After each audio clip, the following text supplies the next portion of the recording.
So we were talking about inferences in first order logic, and this is slightly so you need to have sound inference rules because your conditions were has become stronger. That is, you were able to represent it better is what we are trying to claim with respect to this for all with the universal quantifier and the existential quantifier. So with the quantifiers, you there is a scenario that we are able to handle more. That is, handle rather represent better. So in that case, we will be talking more about that particular aspect only. So let us just continue this discussion, and we will be talking about unification. Is what that is where we kind of stopped. Okay, there is so this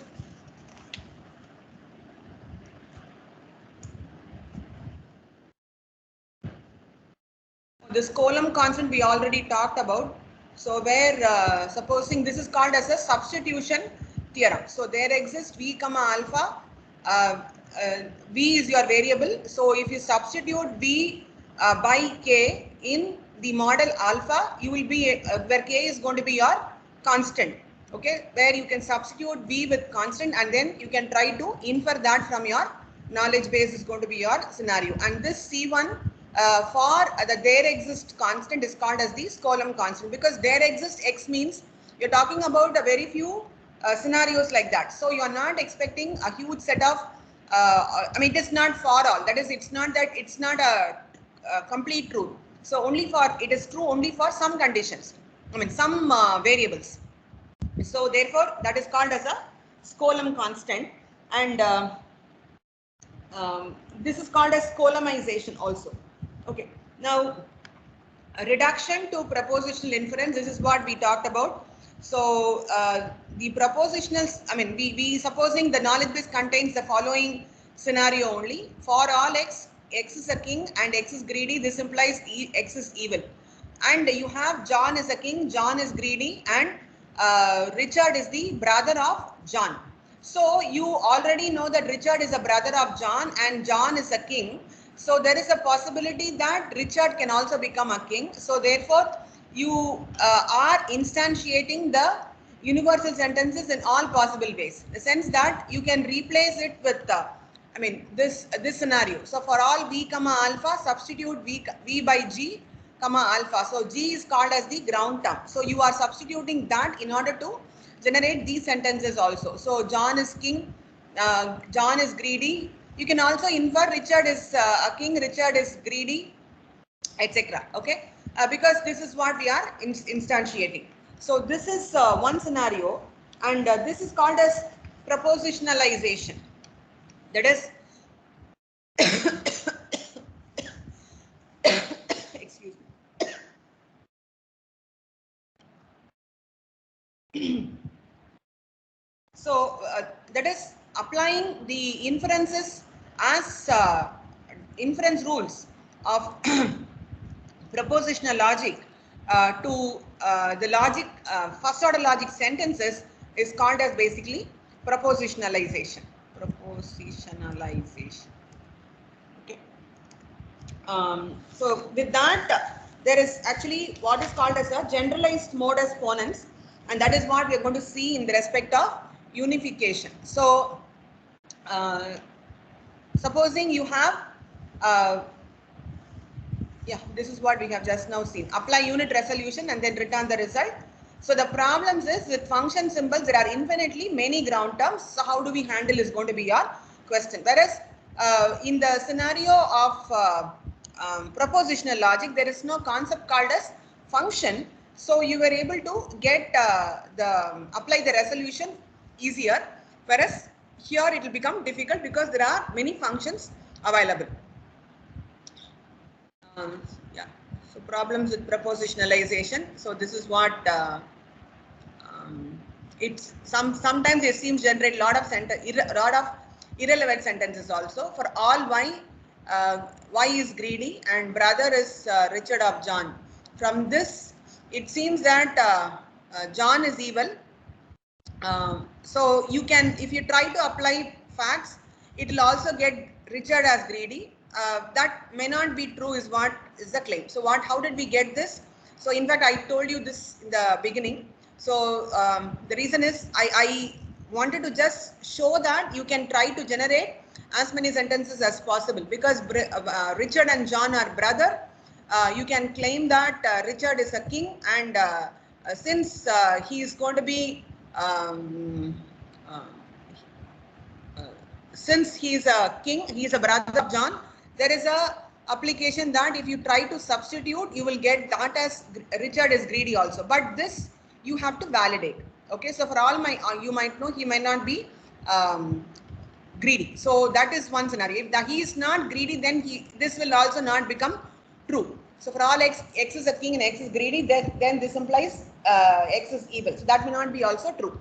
So sometimes it might lead to some irrelevant sentences. So I remember one work which we did.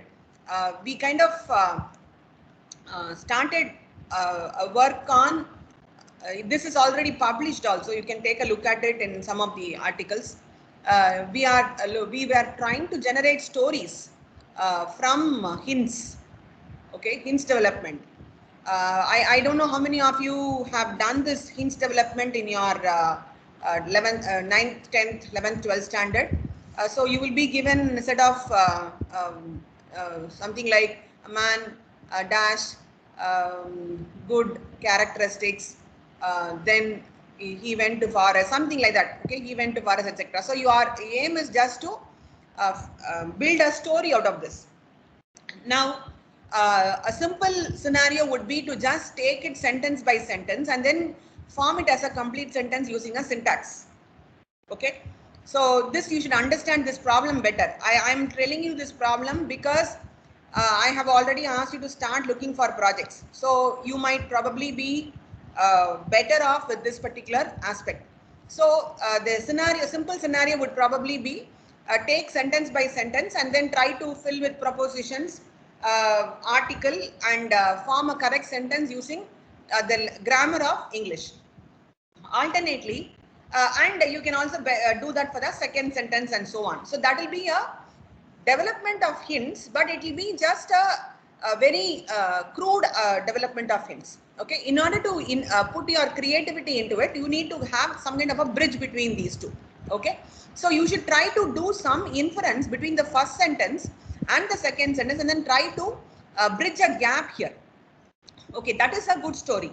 So we try to automate this task by using a probabilistic model, where we tried 3 probabilistic models by constructing what is called as a concept map or concept graph. Okay, we had this concept and we tried to develop. So my corpus was actually Aesop tales. Okay, my corpus was Aesop tales. So it will try to, in order to become more creative and innovative, we try to establish the relationship between subsequent adjacent sentences by means of this concept graph. Okay, in order to get the relationship between subsequent sentences, we kind of got this concept graph established, and then we applied the causal effect strategy. That is, if there is fire, there will be smoke. So fire induces smoke. That's a causal effect relationship, just to give you a simple example. So what happened was, we had lion and that mouse story in the corpus. We also had dog, the greedy dog story in the corpus. And there was some other stories where you had an apple and etc. So he tried to kind of combine all the 3 by saying that an apple fell into the well, and the lion wanted to pick the apple, and it saw its own I mean, I remember, I'm not able to remember the complete story, but this is what it tried to generate. We have developed 3 strategies. So this, out of the 3 strategies, one strategy was one methodology generated this story, like lion was looking for an apple. Apple fell into the well, and it kind of wanted to get the apple from the well. Something, okay, the story kind of got built in some form or the other. So if you try to do propositionalization too much, you will basically end up in something like lion searching for an apple. Okay, so so that is what is happening here also. So we'll try to do one example which is called as the generalized modus ponens. So modus ponens is what? If alpha implies beta and alpha are available in the corpus, then this implies beta. Okay, so this is going to be alpha implies beta is available, alpha is also available. You can actually infer beta from the corpus. So you are trying to do that only here. So the scenario.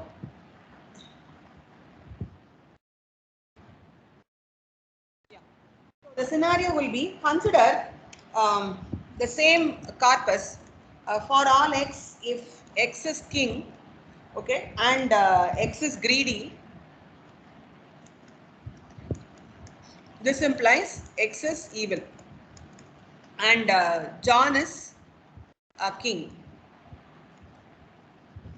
okay, and John is greedy. So this is what you basically have. Okay, now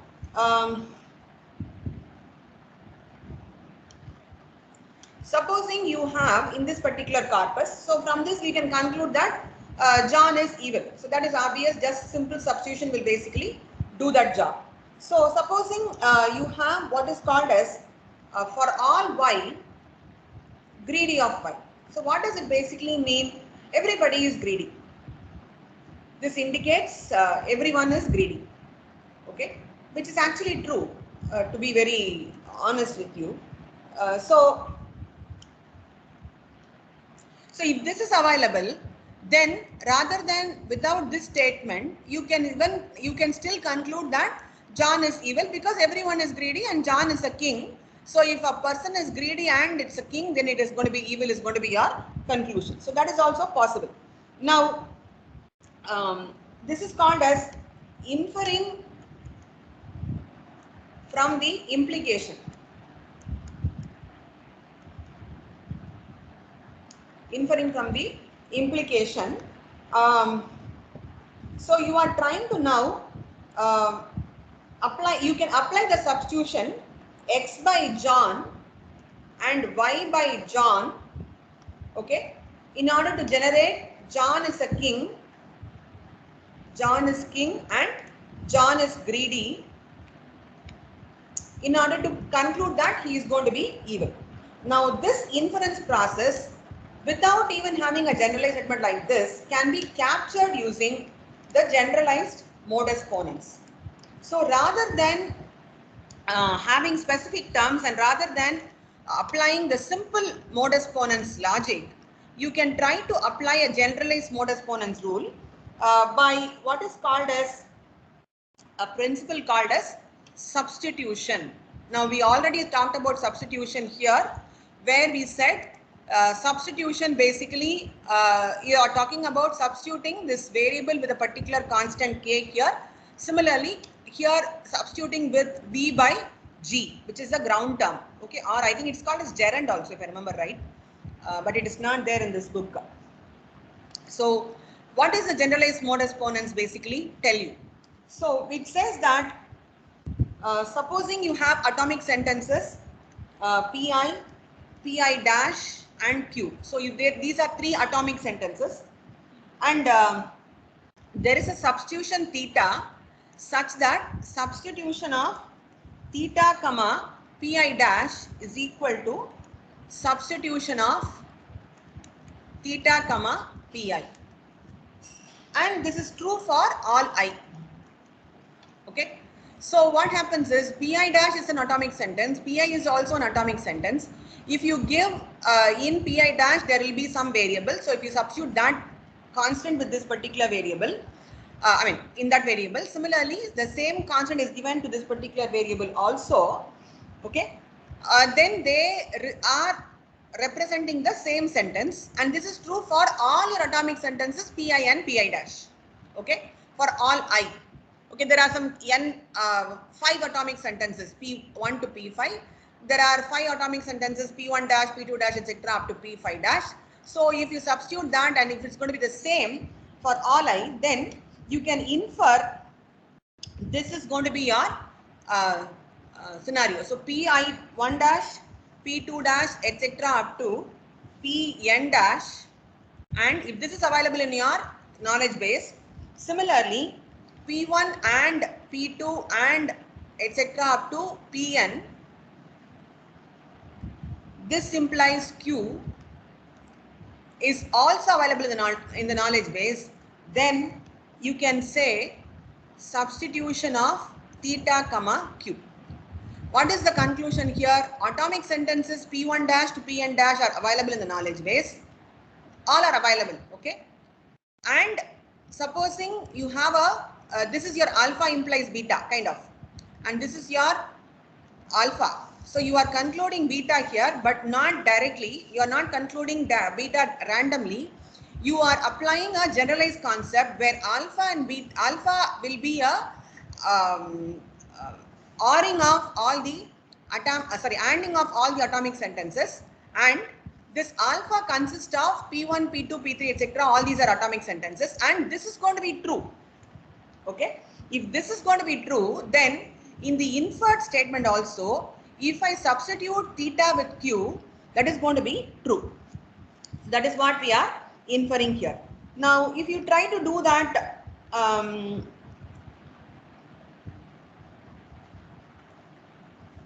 so in the same example, whatever we have been talking about, supposing say P1 dash is John is a king, okay, and P1 is X is a king. Similarly, P2 dash is greedy Y and P2 is X is greedy, for example say. And theta is X is given by John and Y also you substitute by John. That is, what am I saying? So John is your theta, which you are substituting for X and Y here, and Q is the sentence evil of X. So if you substitute, so this is available in your corpus. P1 dash is there, P2 dash is there, and P1 and P2 implies Q is there. Okay, P1, that is, you said we had this scenario, king of X and greedy of X implies evil of X was available in this one, but was available in your corpus. Okay, so this was also there. So this is there, P1 dash is there, P2 dash is there. That is what we have been talking about so far. So this is there, this is your P1 dash, this is your P2 dash, this is your P1, and greedy of X, rather than X is going to be greedy, and this is P2. Now rather than this as P2 dash, we have this as P2 dash. So P2 dash is actually greedy of Y. Okay, so this was available. So if that is available, then you can substitute in Q, that is the atomic sentence which you are inferring, which is your beta here. You are inferring beta, but that beta can have the value substituted as theta itself. So what is evil of X? You substitute X by John. So John is evil could be your conclusion. So this is called as the generalized modus ponens rules. Okay, let me add one more slide.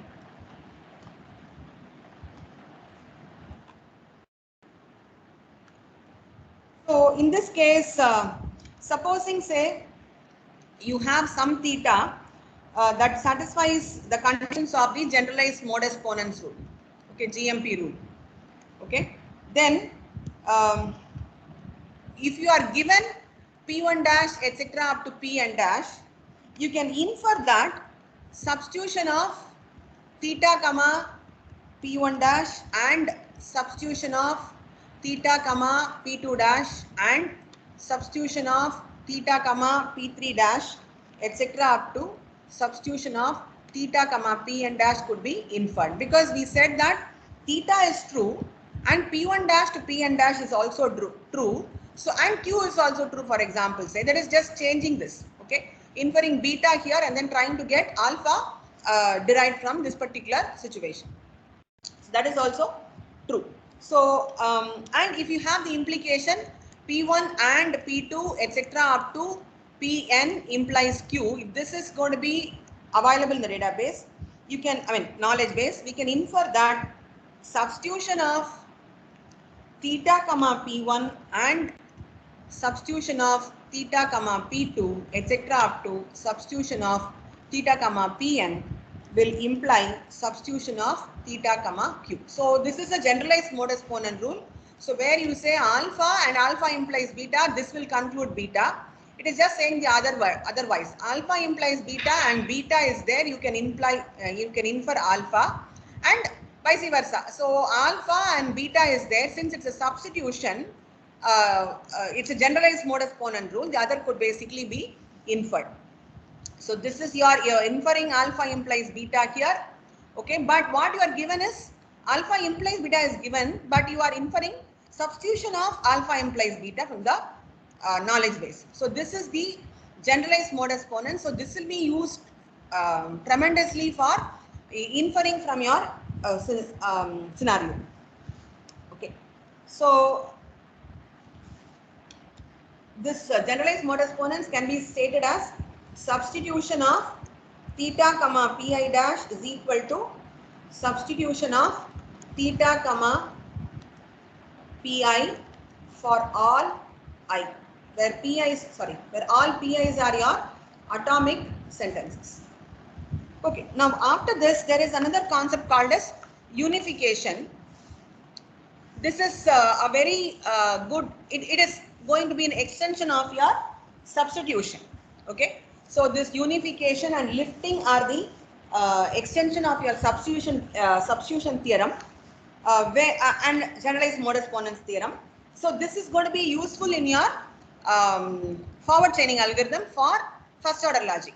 So unification is basically combining the features, okay. So can I have some generalized features which can be combined in order to call it as a, okay, combined means you are not talking about a vector, okay. You are not talking about something like, supposing you have feature A and feature B, you are not trying to combine them into a single feature as A comma B, no.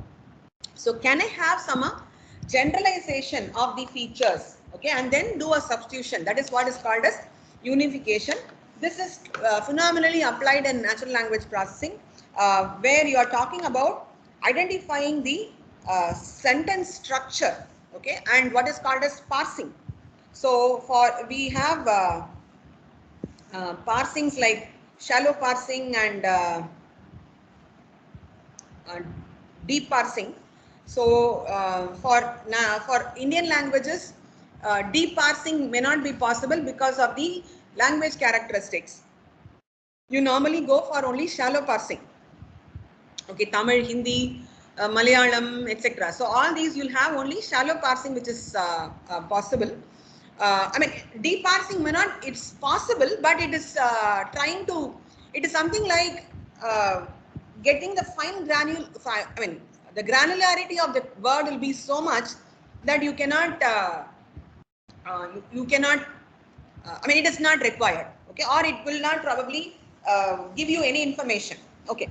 So if you want to give an example, I don't know how it is mentioned in Hindi or something. Anybody knows both completely, Tamil and Hindi?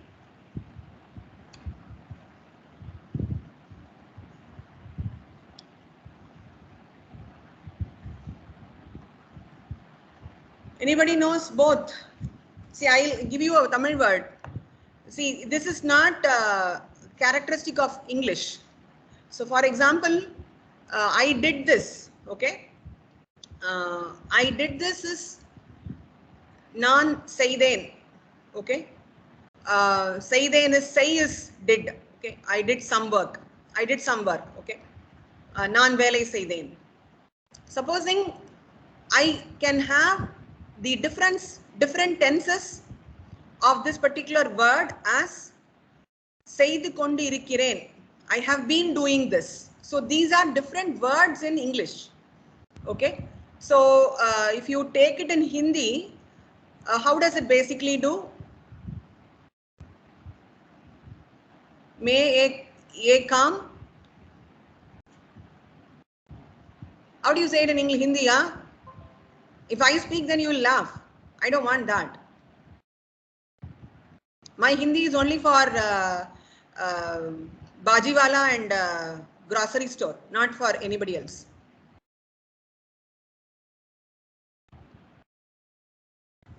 Arey, are you guys there or not?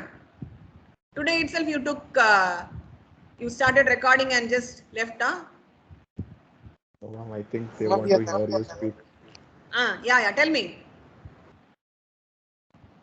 May a काम कर रहा हूँ, right? So कर रहा हूँ is separate word, but I can you give me a word which is formed by two words together?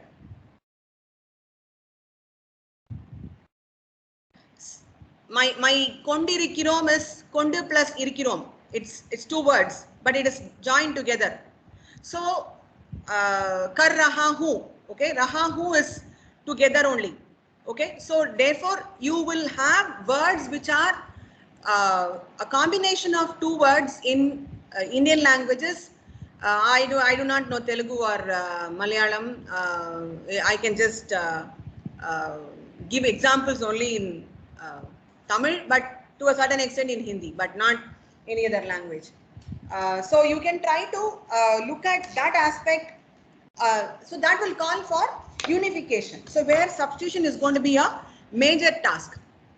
So unification is typically a pattern matching procedure, which is essentially trying to do a substitution. So whatever we have said so far as generalized mode exponents can be done using this substitution procedure. So for example, you have two atomic sentences. Okay. You can call them as literals itself, or you can call it as some input. Or any simple atomic sentences.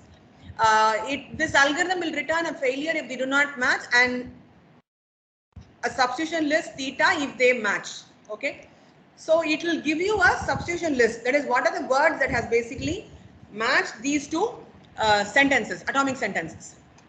So for example, if you do unify p comma q is equal to some theta, it means if you substitute p with theta and q with theta, these two are going to be same. Now this is the primary requirement of your generalized mode exponents rule.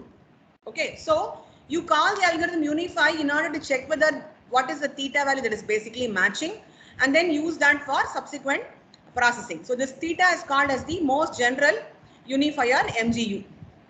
Okay, so what happens is so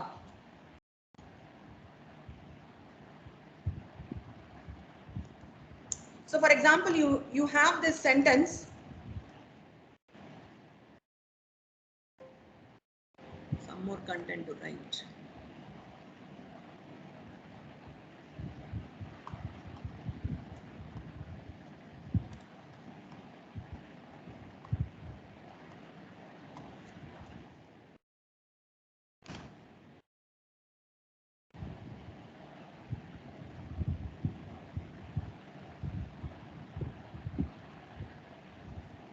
Hey, by the way, my on that story development was in Tamil, not in English.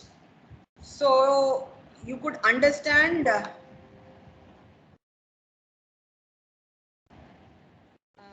so this is actually in Tamil. The story development was in Tamil, not in English. So we kind of develop hints into stories using in Tamil language. Okay, so theta is the most general unifier. That is what it basically refers to. Supposing you have a query like ask wheres. Now what does ask wheres do?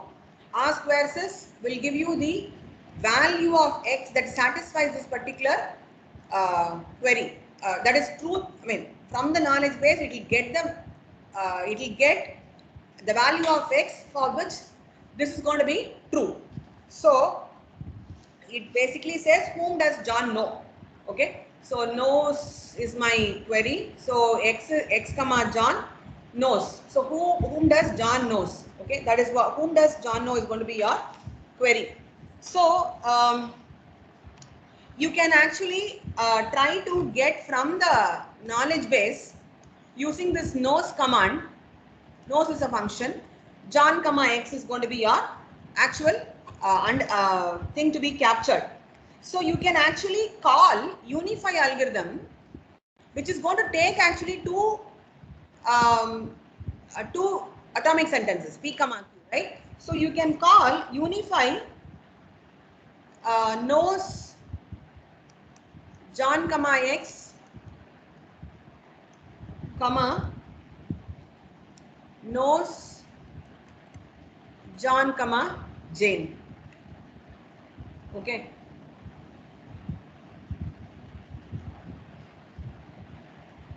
So x comma John, so this is p, this is q.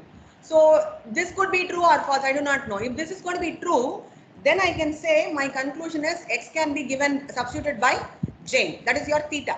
So supposing you get knows comma John of x.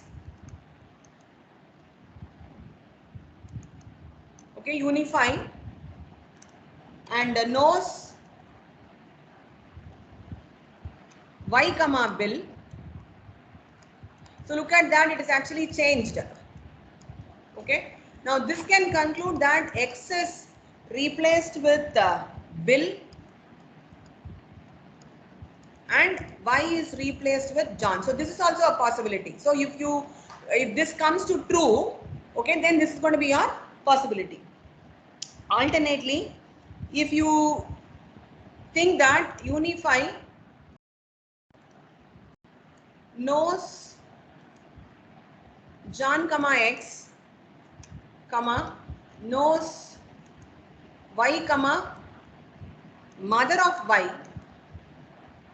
and if this returns true, then you can conclude y by John is your substitution and x is by mother of y, but you already know y is John, so x is by mother of John.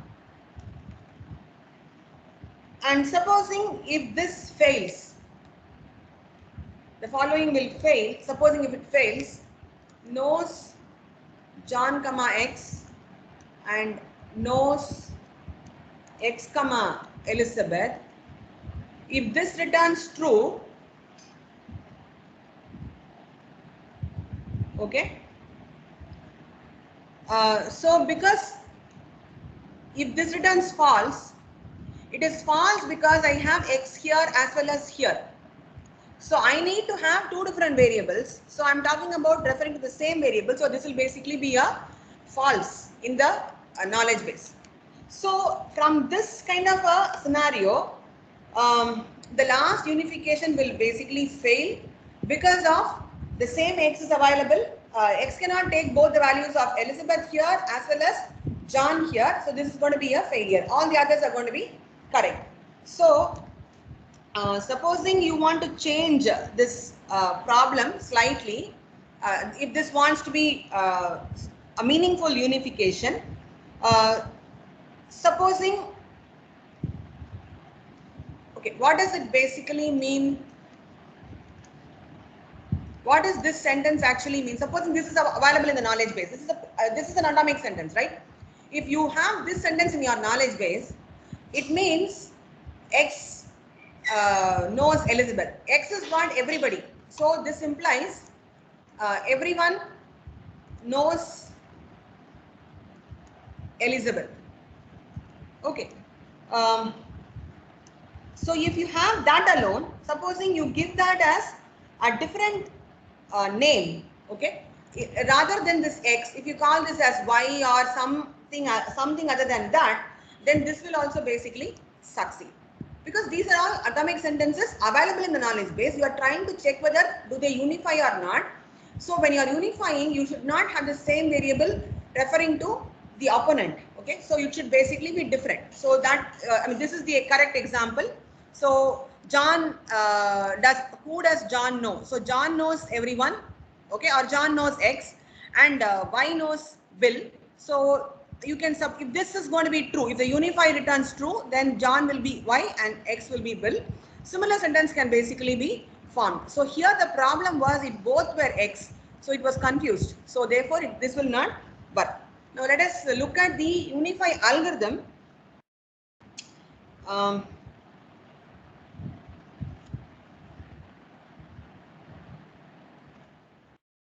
So unify procedure, unify P comma Q comma theta.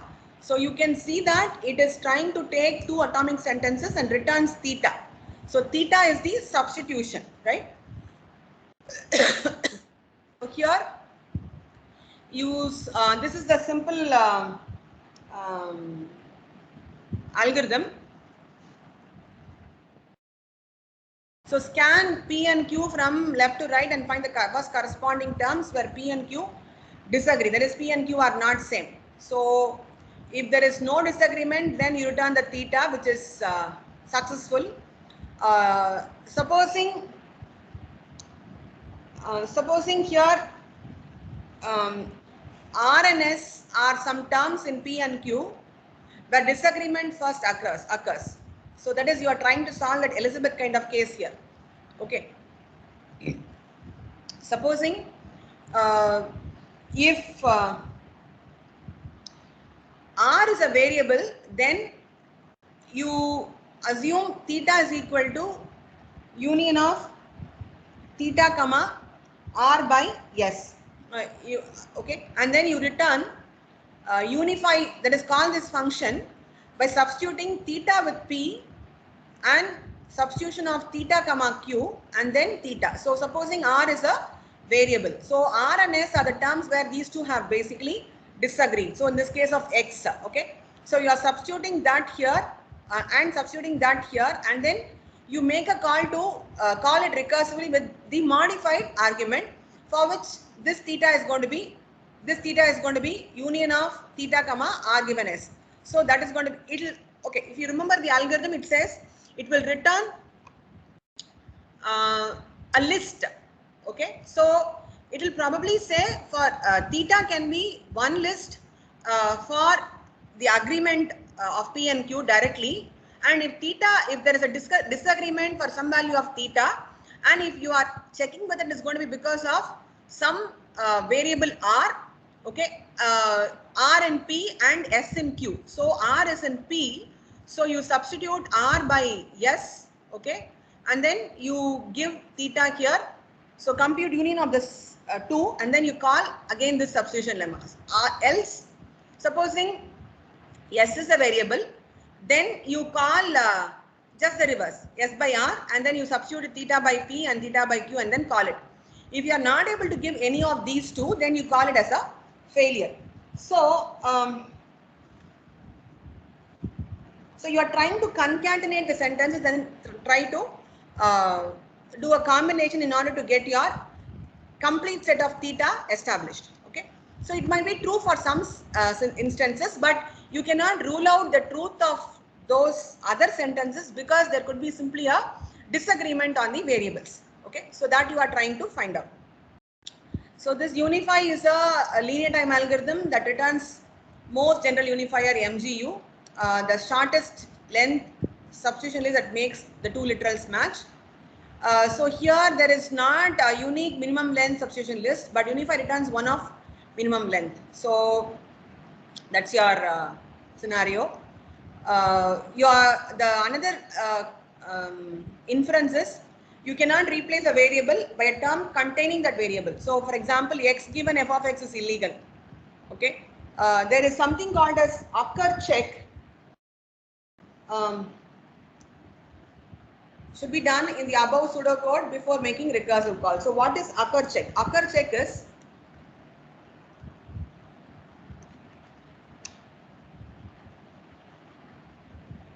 that is S of X cannot be used to unify S of X. So this is called as occur check. So is S of X occurring in S? Okay, so this x of x given f of x, the variable occurring in f of x. So this is called as occur check. That should basically be avoided in recursive call. So when you're doing this r by s by r, so you are doing this theta as that, right? So that you cannot you cannot use that if it is going to be having a occur check scenario. So some examples we have just now seen with reference to all these unified tasks. So the same thing here, x, father of x, mother of Bill, parents, x parents are father of x and mother of Bill. Bill's parents are father of Bill, comma y. So x is given by Bill and y is given by mother of Bill. So that could be your example. So you can, so this is going to be your theta, which is returned. Similarly, this here, this is going to be your theta. Okay. So parents x, father of x, mother of Jane. So Bill, father of y, mother of y. So y and x, there's a mismatch. So you will not be able to come to a conclusion here. So that will return a failure.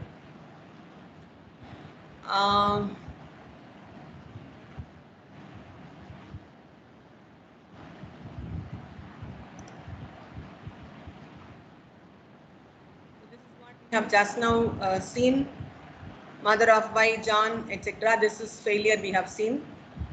To unify this, okay, so you can substitute this lemma, this substitution, and then try to get it. So the same algorithm written in a different. So this is a summary of the algorithm given in the textbook. So this is given in the textbook. Exactly the similar thing. So unify x comma y. So when you're talking about doing the variable, so this is your variable r. Okay, then you return r is a variable, here s is a variable. So you're talking about substituting that and then getting your remaining value. Okay. So the next topic is called as inferencing from first order using forward chaining. This we have already done. Okay, we will see this in the next class. We have done GMP actually. We'll start with forward chaining in the next class. Horn clauses, you already know the same thing is applicable here also. So Horn clauses is, it will be true, zero, at most one sentence will basically be true. Okay, so that is what is a Horn clause. So we will continue with forward chaining algorithm and the backward chaining algorithm for knowledge base containing first order logic statements. So that will be done on Monday and Tuesday. So